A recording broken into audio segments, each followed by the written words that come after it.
안녕하십니까. 통일나우의 이영아입니다. 한 주간의 통일 소식 브리핑에서 전해드립니다.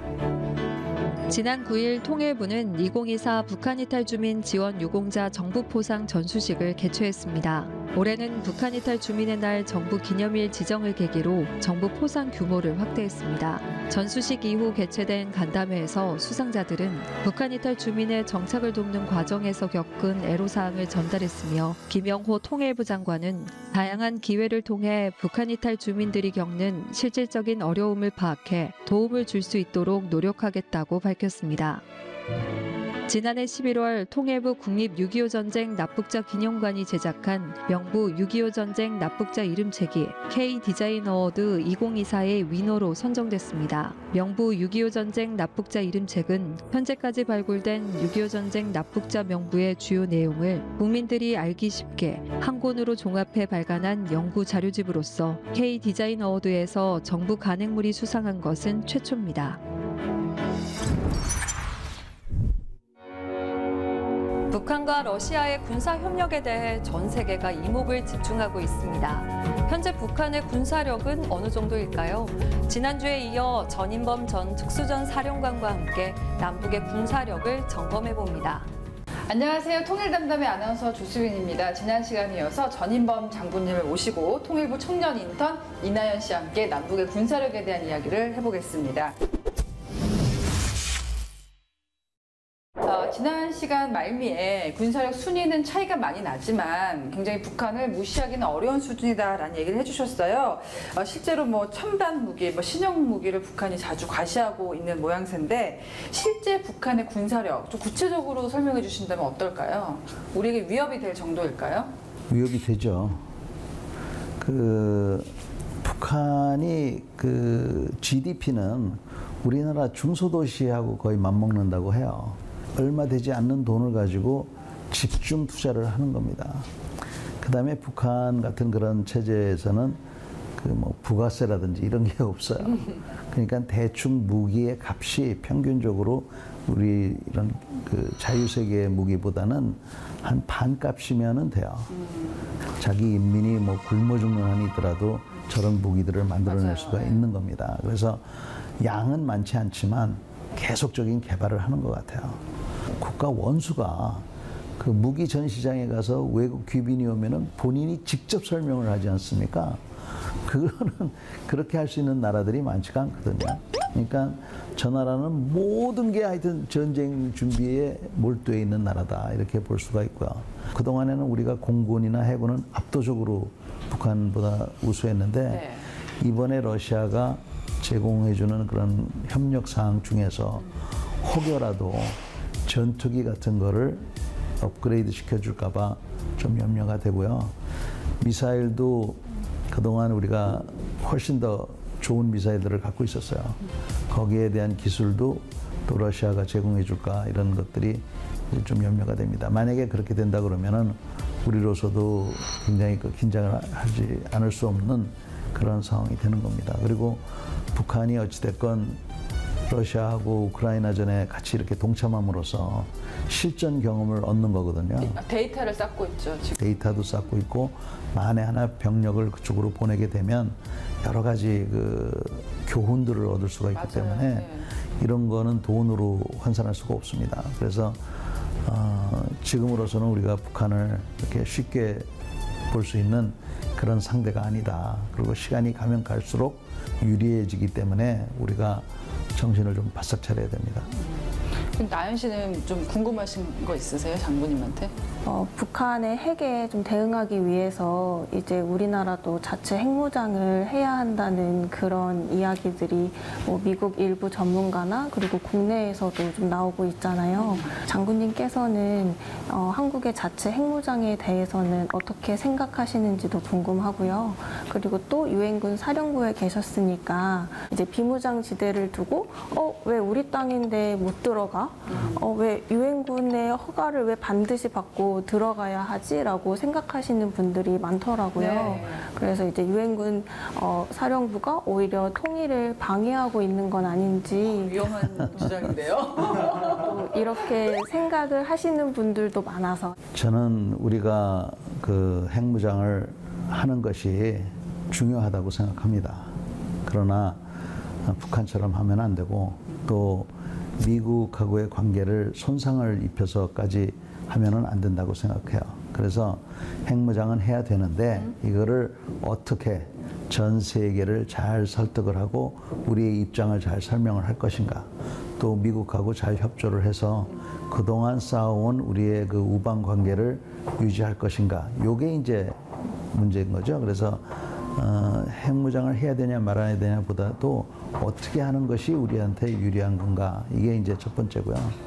두 번째는 핵무기 하나 갖고 있다고 해서 모든 문제가 해결되는 게 아닙니다. 이 핵무기를 갖는다는 것은 엄청난 책임이에요. 가만히 생각해 보세요. 핵무기를 갖는다는 것은 한반도는 물론이고 동북아시아 전체를 방사능 지대로 만들 수 있는 그렇죠. 그런 능력을 갖는다는 건데, 여러분들 주변에 아는 사람들이 그런 능력을, 그런 힘을 갖는다고 생각했을 때 우리 세상이 더 안전해질까요? 그래서 이런 것들을 동시에 우리가 잘 따져봐야 됩니다. 유엔군 사령부 문제 어떻게 보십니까? 지금 우리 이나연 학생이 얘기한 대로 혹자들은 비무장지대가 우리 땅인데 왜 못 들어가느냐 이런 얘기를 해요. 거기는 위험한 곳이기 때문에 그치. 들어가기 전에 들어간다고 얘기도 하고 하는데, 관리를 유엔군 사령부가 하기 때문에 마치 우리 땅인데 왜 못 들어가느냐 이렇게들 생각하는데, 유엔군 사령부의 사령관이 비록 미군한테 맡겨져 있지만 누구든지 그 절차를 밟아서 들어갈 수 있어요. 근데 여러분의 안전을 위해서 그렇게 했던 것 뿐이에요. 특히 그 남북 간의 교류에 있어서 방해가 됐다고 그러는데 그거 정말 잘못 알고 있는 겁니다. 유엔군 사령부 또 거기에 근무하는 사람들이 어떻게 해서든지 평화가 유지될 수 있도록 하기 위해서 있는데, 남북이 교류하겠다고 그러는데 그거를 방해를 한다? 절대로 아니죠. 근데 예를 들어서 우리가 뭐 의약품을 싣고 북한에 갔는데 통보가 안 돼가지고 뭐 그 기차가 뭐 탈선을 한다든지, 또 버스를 가지고 뭘 가져가려고 그랬는데 그게 지뢰를 밟는다든지 이러면 어떻게 합니까? 그래서 그런 거를 막기 위해서 시간이 좀 걸렸을 뿐이다. 기분이 좀 싸한 게, 요즘에 지구촌 곳곳에서 일어나는 이제 전쟁들을 보면 미국이 예전만큼 세계 경찰 역할을 하질 않아요. 혹시 한반도에서 그 유사 상황이 발생했을 때 과연 미국이 적극적으로 대응을 할까? 이 부분 어떻게 보십니까? 미군들은 민간인이 다치지 않도록 하기 위해서 얼마나 노력하는 줄 아세요? 한쪽은 그래서 병원이나 학교 이런 데에다가 무기고를 만들고 거기서 미사일을 발사하고 뭐 이렇게 함으로 해서 우리가 그걸 격파를 하면은 민간인이 일부러 죽게 만드는, 그렇게 싸우는 집단이고, 이쪽은 그렇게 안 하려고 하다 보니까 시간도 걸리고 경고 방송도 하고 막 그러는 거예요. 그래서 이제 미군이 좀 약해 보이는데, 미국의 역사가 짧지만 그 역사를 가만히 보시면 미국 우습게 봤다가 재미 본 나라는 아무 나라도 없습니다, 아직까지. 그래서 북한도 아마 그거는 분명히 알고 있어야 될 거예요. 그럼에도 불구하고 우리 입장에서는 우리의 안보를 남의 나라에 맡기는 것은 위험한 일이다. 우리 안보는 우리가 스스로 책임지고 해야 된다. 이것만은 분명한 거죠. 이맘때면 한미연합훈련이 있잖아요. 네. 그러면 항상 재현되는 게, 북한은 야, 정말 너네 북침을 계획하고 있지, 막 호들갑을 떱니다. 한미연합훈련이 또 빌미가 될 것이다 라고 주장하는 사람들도 있고요. 이런 갖가지 도발에 어떻게 대응을 해야 될까요? 쿨하게 대응을 해야 돼요. 쿨하게요? 네. 그러니까 지금 이 오물풍선 내려온다고 그래가지고 우리가 자꾸 신경 쓰고 막 그냥 이러면 북한이 원하는 게 그런 거잖아요. 아, 교란시켜버리는 거. 네, 그러니까 우리 일상생활을 괴롭히고 이런 거를 원하고 있고, 그렇게 된다는 거를, 그런 효과를 보기 위해서 풍선을 내려보내고 있는데, 과연 장군님 집에 오물풍선이 떨어졌을 때도 쿨하실 수 있을까요? 그러면 그거 아무것도 아니지. 그러니까 좀 신경이 쓰이는 건 사실이지만 네. 쿨하게 대응을 해야 되고, 돈 보내자 그러니까 두 분은 굉장히 웃고, 사실은 동의하지 않는 사람이 제 주변에도 많습니다. 그렇지만 제가 쓸 돈이 없어서. 쿨하게 네. 쿨하게 하면은 북한이 오히려 입지가 좀 좁아진다고 저는 생각을 해요. 그러면서도 우리의 내실을 좀 많이 기해야 됩니다. 내실이요? 네, 그래서 훈련장이 부족하고 훈련을 좀 못하고 있고 사람도 부족하고 여러 가지 지금 문제가 있잖아요. 이런 문제들을 빨리 해결하고 군인들이 본연의 임무를 잘 수행할 수 있도록 이거는 국민이 지지해주지 않으면 못합니다. 국민의 지지가 있기 위해서는 국민들이 알아야 될 거 아닙니까? 그래서 이런 프로가 굉장히 중요하다고 저는 생각해요. 맞습니다. 마지막으로 손 댈 데가 한두 군데가 아니겠습니다만은 우리 군사를 어떤 부분을 보강하고 또 대비를 하면 좋을까요? 지금 우리 군이 사람이 부족해서 좀 여러 가지 애로사항을 많이 겪고 있어요. AI, 로봇으로 대체하려고 이런 그 계획을 갖고 있는데 저는 아주 굉장히 위험한 생각이라고 봅니다. 아니, 사람이 없으니까 저출산이 너무 심각하니까 나오는 얘기잖아요. 네, 그렇지만 이제 로봇하고 기계에다가 그걸 의존한다는 그거는 좀 위험한 생각인 것 같고 그러면 대안이 뭐냐? 뭐 복무 기간을 늘릴 수도 없다. 뭐 이렇게 얘기하는데 저는 여성분들도 이제는 군에 들어올 수 있는 자유를 줘야 된다고 생각합니다. 아, 그것도 자유인가요? 그럼요. 왜냐하면 지금은 여성이 군인이 되려면 부사관이 되거나 장교가 될 수밖에 그렇죠. 없어요. 옛날에는 뭐 3만 원 줬고 뭐 30만 원 주고 그랬지만 요새는 150만 원 주고 전역할 때 매달 50만 원을 적금하면 국가에서 50만 원을 줘요. 아, 그래요? 그러니까 목돈을 마련할 수가 있어요. 군장 메고 총 쏘는 게 아니라 뭐 통신을 그렇죠. 담당한다든지 할 수 있는 여러 가지. 행정을 한다든지 뭐 이런 거를 해. 그러면 그런 분들은 그런 길을 열어주는 게 지금 방법이 없습니까? 지금은 없죠. 그렇지만 앞으로는 그렇게 해서 그 여성이 들어와 가지고 한 18개월 해보고 이거 할만하다 그러면 또 부사관 지원해서 하고 이렇게 하면 좋을 것 같고요. 그런데 이제 조심할 거는 전투하는 거 있잖아요. 총 들고 총들이 요새 무거워졌어요. 이런 총 들고 하는 거는 저도 이제 늙어서 좀 힘듭니다. 장군님인데? 네, 그래서 38년 장군님. 네, 38년 전에는 가능했지만 지금은 힘들기 때문에 전투하는 여군은 그런 사람들은 체력이 남자랑 똑같아야 돼요. 저 정도는 돼야 될 것 같아요. 25kg짜리 포탄을 들어야 됩니다.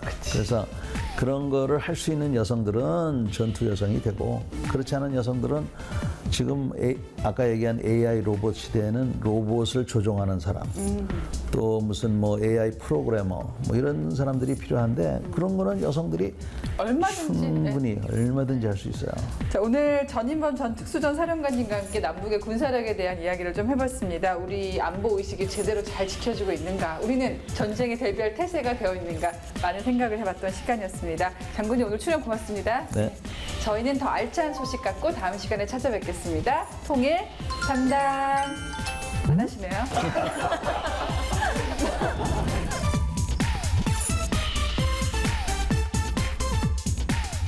함흥에서 온 엄에스더 씨는 서울역 노숙인들과 쪽방촌 독거 노인들에게 도시락 나눔 봉사를 10년째 하고 있습니다. 통일 로그인에서 그녀의 이야기를 들어봤습니다.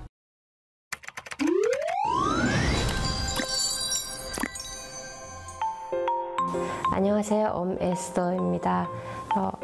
2008년에 한국에 왔습니다.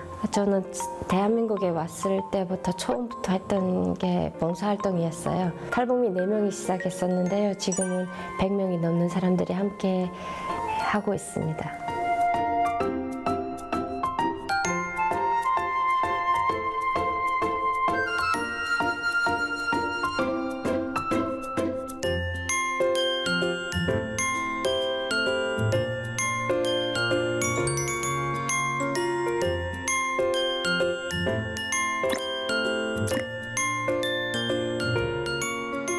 유니시드는 나눔과 대화로 평화로운 한반도를 만들어가는 비영리 단체입니다. 처음 시작은 2014년 7월에 탈북민 후배들과 함께 시작이 됐어요. 사실은 저희가 한 달에 한 번 나누는 도시락이 독거노인분들에게 큰 도움은 저는 못 된다고 생각하거든요.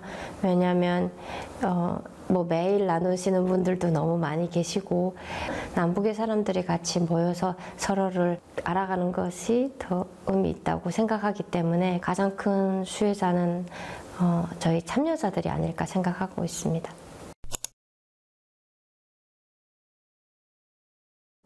탈북에서 처음 중국에 있을 때인데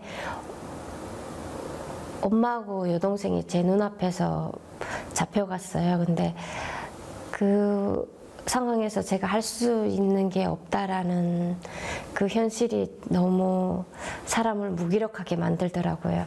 그래서 맨날 울면서 살고 길을 방황하고 있었는데 어느 날 이렇게 길모퉁이에서 팔다리가 없으신 분이 입으로 한자를 쓰시면서 동양하는 걸 보게 됐어요. 그래서 무작정 그분을 돕고 싶은 생각이 들더라고요. 그래서 복지관에 갔더니 신분증을 있어야만 예약하고 봉사활동을 신청할 수 있다고 하는 거예요. 근데 저는 숨어 살다 보니까 신분증이 없는 상황이었죠. 그래서 그때 든 생각이 누구를 돕는 일마저도 내가 할 수 있을 때 해야 되는구나 라는 생각을 하게 됐고, 대한민국에 오면 제일 먼저 하고 싶은 게 봉사활동이어서 장애인 천사원부터 먼저 갔었습니다.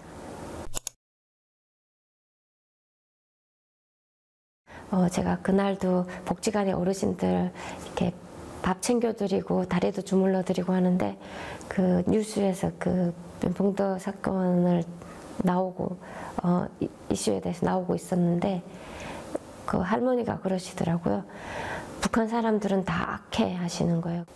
내가 그 폭격을 한 것도 아닌데 왜 나는 이런 죄책감 같이 이런 비난을 받아야 되고 죄스러운 마음이 들어야 되는지에 대한 이런 불편함들이 되게 마음이 무거웠던 것 같아요. 그래서 질문을 하게 됐던 것 같아요.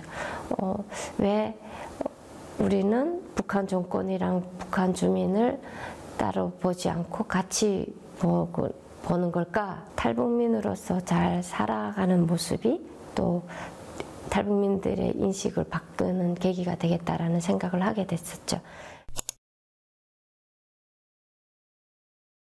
한국에 와서 한 5년 차 됐을 때였는데 나는 누구이고 왜 살아가고 나의 행복은 뭔가라는 질문, 정체성에 관한 질문들이 생겼던 거죠. 혈연, 지연, 경제적인 아무것도 없는 사람이 뭘 할 수 있을까라고 고민했을 때 두 체제를 경험했기 때문에 앞으로 안반도가 하나 될 때 그 사람들을 잇는 역할을 할 수 있을 거라는 생각이 들었던 거죠.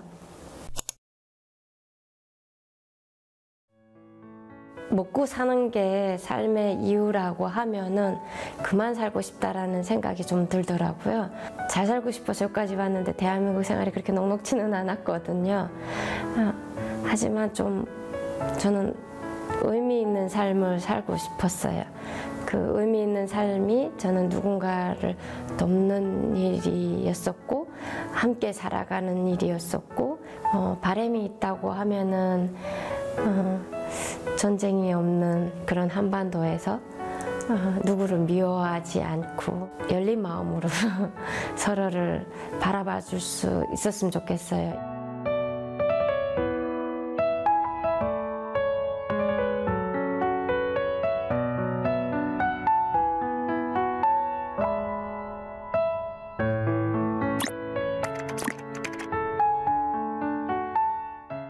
이상으로 통일 나우를 마칩니다. 시청해주신 여러분 고맙습니다.